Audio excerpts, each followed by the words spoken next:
Vado a presentare l'ukulele Strong Wind che si può trovare su Amazon, uno dei tanti marchi cinesi. Mi è arrivato direttamente con questa scatola, quindi qua c'era l'etichetta di spedizione. A me non piace tanto così, senza nessuna protezione, e non c'aveva nemmeno il sigillo. Adesso faccio comunque l'unboxing.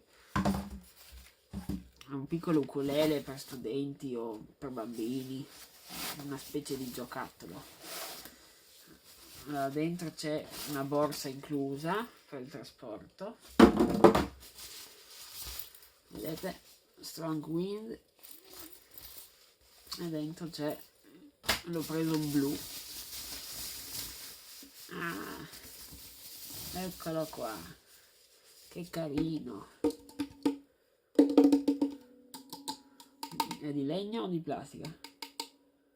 A me sembra di legno, però non ne sono sicuro.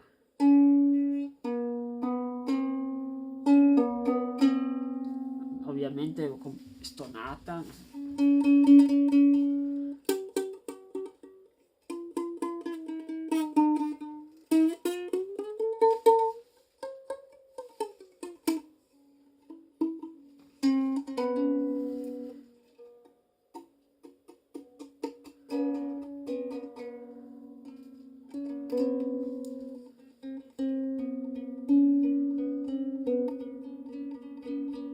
Dovrebbe usare un software per accordarla, cercherò di farlo. Qua comunque permette l'accordatura, quindi è comunque bella come visivamente, vedete,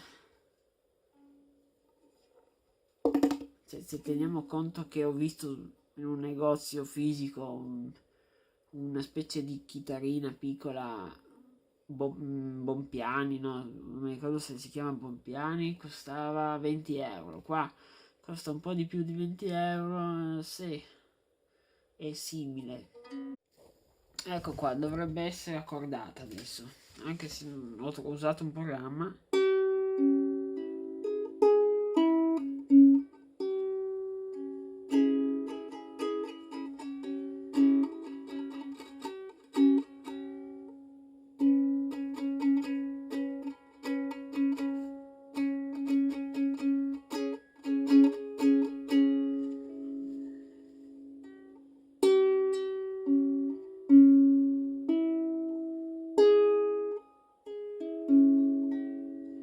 Beh, dipende poi quanto durano queste qua, queste di nylon, non sembrano molto solide.